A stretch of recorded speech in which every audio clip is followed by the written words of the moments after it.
So listen, I really was looking forward to talking to you, man, because I definitely admire what you're doing. So how would you categorize your profession? It's funny because people ask me now, they're like, "What do you do for a living? Like, what's your job?" And I'm like, "Well, okay, let's break it down." So I still have my in-person training business here in the Maryland area, where I only train a few people that I've had since like 2007. I don't take any more in-gym clients right now. At that point, I got like 143 online clients that are worldwide right now. So that's an international training business that I do there. So technically, I'm still an online trainer and an in-person trainer. I have a contract with Primeval Labs, so I travel for them, doing appearances and stuff for them. And I'm actually formulating my own products, which the first one will be out soon. So I'm actually formulating products. So I guess technically I produce supplements too. And I also consider myself a YouTuber. I mean, that's pretty much what they're labeled, the fitness branch of YouTubing, which is someone who gets paid to do YouTube that has, a substantial following. So I'm kind of like, it's hard to explain like what I consider myself. Well, I just kind of do my thing. I'm just me. So how were you able to generate such following? I mean, you're not a professional bodybuilder per se, right? So how were you guys like yourself and Rich Piano able to achieve that? Well, I think what happened was, it's the same thing that we're seeing with Donald Trump. I'm not a big politics guy, but a lot of people are talking about him because he's saying things that a lot of people are already thinking. And what things like when I stopped competing, you don't think about the political side anymore, and you don't care about contracts and stuff. Same thing with Rich Piana when he stopped competing and you just become yourself. I've had Phil Heath tell me, man, I wish I could say the things you can, but I can't. You know what I mean? Like I just can't. I have contracts, I have this, I have that. Like, you guys get to say the things that we really want to say and we're thinking. I would talk to other coaches and trainers and stuff at the gym. They were like, you should put these like on video, and I was like, nobody's gonna watch these things. They don't care. And I did a couple, and then it really started to blow up, and that's when I realized that there were all these different personalities on YouTube. And unlike bodybuilding, everybody's competing for that one trophy, so they're not really friends. Like, back when Arnold and those guys were competing, they were all friends. Nowadays, everybody's kind of competing for the contracts and for the Sandow trophy and all these things. Well, each one of us, we don't have to compete. Like, I don't have to compete with Rich Piana or Legends of Aesthetics or CT Fletcher. Each one of us have our own thing that makes us individual.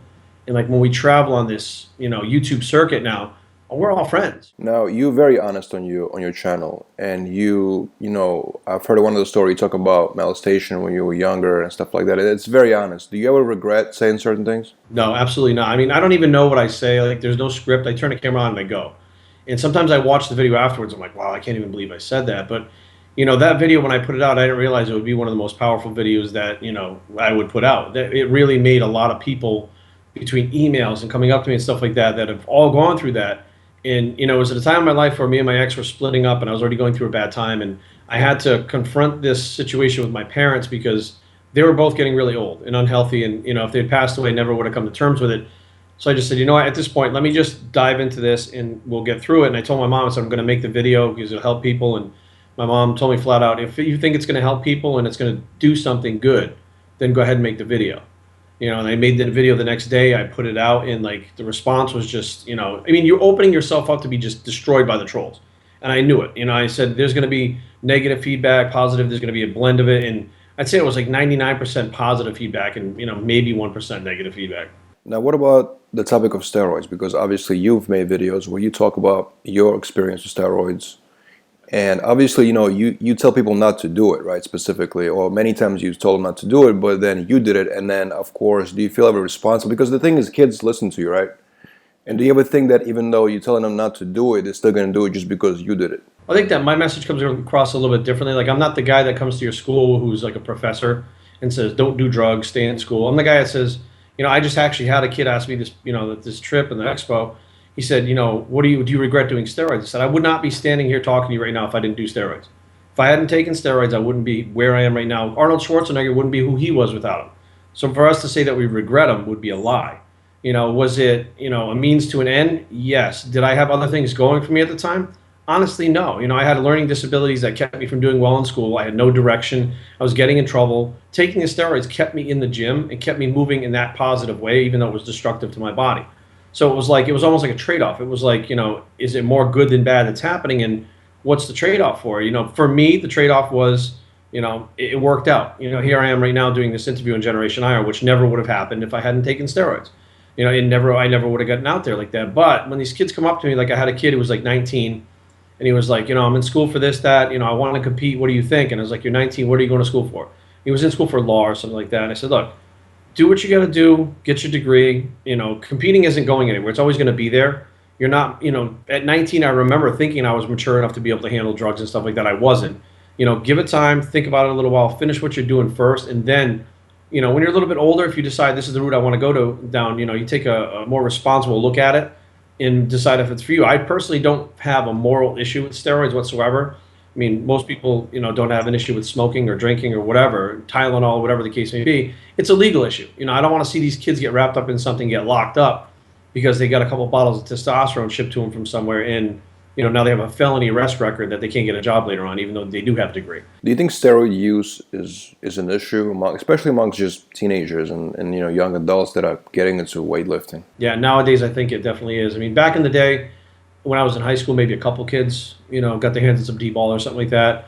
And nowadays with the you know, the push of the internet, I think that the first one really was this Ziz guy, or Ziz, I'm not sure how to say his name. But when he first came out, and what he became was larger than life and talked about the drugs, and he was so much younger that this younger crowd who was even younger than him, like 15, 16, were looking up to him saying, I can look good, I can get girls, I can party, I can be, you know, I can be all these things. I just got to take the drugs. And I think that was the first real big push. The thing is, part of it's easily available. You know, back when I was first starting steroids, you had to go to the gym and get to know all the big guys that were on the gear. You had to be around, training hard. They had to trust you. You had to get inside the inner circle. Like, and even then, it was like super expensive, you know, to buy back then. Like, it's just so easy to get nowadays, and the information is just like being thrown at them. Like, you have to take this. You should take this. This is the right way to do it. And I think that until these black market things get shut down, you know, literally like shut down to where they can't get it accessibly, and the price goes up to like maybe $250 a bottle or something like that, I don't think it's going to make a dent. Now I keep hearing this new epidemic of synthol use or some kind of oil people injecting and basically creating fake muscle. Is that happening around, you know, around the industry? I mean, I'm not seeing it in the gyms itself. You know, like in the gym, like where I train at and stuff. I used it. I was one of the first people to use Chris Clark synthesized back in the day. I was actually like a face of a company. I forget what board it was on, Mesomorphos, I think. And they were having a hard time getting people promoting it because everybody was trying to keep it a secret. And they sent me a couple bottles of it. I tried it in my shoulders. I was like, yeah, this stuff is great. If you want, it was like $100 a bottle. And I didn't have any money, so I was like, if you want to send me the bottles, I'll be the face of your company. And I was actually on the website, as you know, having used it and stuff. And it definitely like inflates the muscle and swells it up and inflames it. But you know, here I am 20 years later, and my arms are not any bigger than they were when I started using it. I mean, they were while I was using it.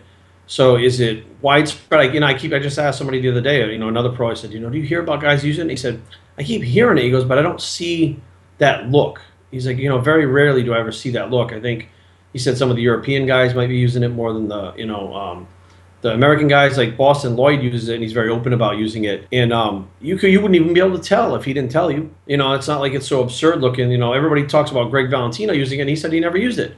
He didn't even know what it was. You know, so I don't see it a whole lot anymore. If they are using it, they're not using it to the extent where they deform themselves. So when you did it, it was basically to enhance the muscle you already had. I have narrow shoulders by nature. My clavicles are narrow, and I needed to have that wider look.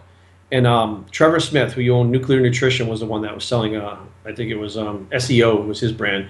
He was explaining how if you put it in the muscle right, it just kind of swells it up. It gives it like a half an inch to an inch. But shoulder-wise, it's going to make you look a lot bigger on stage. So, you know, when I started thinking about it, I said, okay, this is probably the route I have to go because I'm doing everything I can. It's not working. And, of course, I was young. I wanted the results now. It wasn't like, you know, something that I was like, oh, I'll just wait another 5 years and eventually the muscle will come. So I said, you know, at that point, I mean, I literally have tried things that, you know, I was one of the first people in my area to try insulin back in the day. I used PGF2, the Ludolase. I ordered that stuff from Mexico. I mean, I was doing everything under the sun to try to become a pro bodybuilder. So nothing was off limits. But, you know, I look back now and am I sorry I did it? I mean, it was interesting. I mean, it hurt and it was awful, but, you know, I don't regret doing it because now I know when people ask me about it, I can tell them it's not permanent muscle. It hurts to do, and it's just not worth it in the long run. So, what is your take on professional men's bodybuilding today? I mean, these guys are the pros, are the best in the world, so you want to see the best in the world. But I think the judging criteria, what's happening now is people like, you know, Phil Heath's a big guy, but Phil Heath's very aesthetic for his size. You know, Dexter Jackson, again, the shape. Sean Roden, the shape, you know. It's getting away from, you know, nothing against Branch Warren, but it's getting away from the Branch Warrens and the guys that are blockier, like this new guy, Dallas McCarver or something like that. He's big, but he's symmetrical. So I think that, you know, they're going to try to go away from the big bloated stomachs, not the mass at all costs. These guys are still going to be massive, but the guys with the better genetics and structures, I think, are the ones that are going to be getting rewarded now. So you're going to see like the top pro bodybuilding, that open class kind of changed a little bit as far as like the symmetry and stuff like that, and away from the mass monsters. We're not going to see a Ronnie Coleman who had the mass and the shape for, I don't know how long, if ever again. There was a lot of guys that don't want to push themselves to that level. That gives classic physique a chance, but I think it's just going to be people that, I'm always going to be a fan of, Dorian Yates, Ronnie Coleman, Kevin Levrone, the guys that were just massive and looked good, and then you get the guys who, didn't really look that good. I mean, Marcus, not that they didn't look good, but Marcus Rule, Akeem Albrecht, these guys that were just massive and had, not the same genetic structure. It's still really cool to watch and stuff, but I don't think it's going to kill bodybuilding. I think it's going to start changing bodybuilding at some point. Now, why do they have bloated stomachs? Everybody blames it on, growth hormone and insulin. Look, I took more growth hormone and insulin than the next guy. I mean, I took tons of that stuff for years. I brought my waist down to a 27 and a quarter this year to compete in physique. So if it's legitimately organ growth, there's no way my waist would have come down to that again. Now, I've had my waist up to a 40-inch waist before, where my stomach was completely bloated. Now, why was it a 40-inch waist? I was eating 10 meals a day and like 9,000 calories, trying to jam down 9,000 calories, which I probably successfully get 7,000.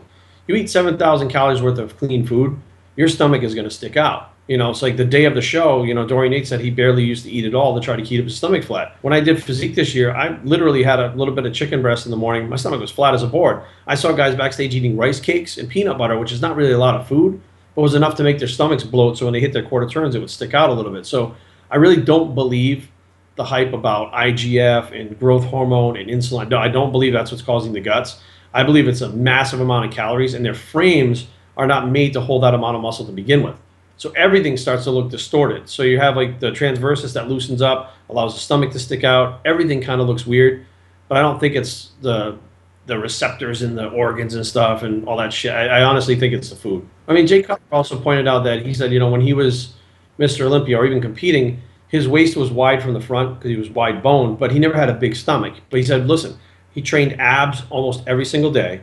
He didn't eat tons of food. He ate a lot of carbohydrates, but he said I would have, if I was eating like 400 grams of carbs for a meal, he's like, I would have a carb drink, rice, and then like oatmeal. He's like, I'd have different things that would go right through my system really fast. He goes, my stomach never stuck out. He goes, but now these guys nowadays, their big thing is like, eating so much protein, and a lot of them are trying to incorporate junk foods. I don't know if you've seen everybody out there doing the flexible dieting. They're like, a carb's a carb. Well, they're like, well, I'm going to have Pop-Tarts and stuff like that. They're getting inflammation due to certain things in their body that they're taking with the drugs, the foods. I mean, there's so many factors, but then we saw Phil Heath have a stomach issue last year, or 2014, and everybody was like, oh, the drugs are getting to him. His stomach was flat as a board this year. He said flat out, he said, I ate something that was not digesting. He didn't say exactly what it was, but I know that a lot of guys, if they're trying to carb load without enough water and trying to deplete water, the carbs don't digest. They just sit in your stomach and your stomach distends. So at that point, you look like you have this big gut, but, that's not really a fact. Once the food's processed and out of your system, you don't have it. Tune into Generation Iron Podcast with Kai Green every Wednesday. Like I say, there's just no set standard, and it's not like we need some official rules or anything. Just some basic stuff, that the audience can follow. I've been following the sport for 30 years, and sometimes I go to shows and I have no idea what's going on, and I should be an expert. I am an expert.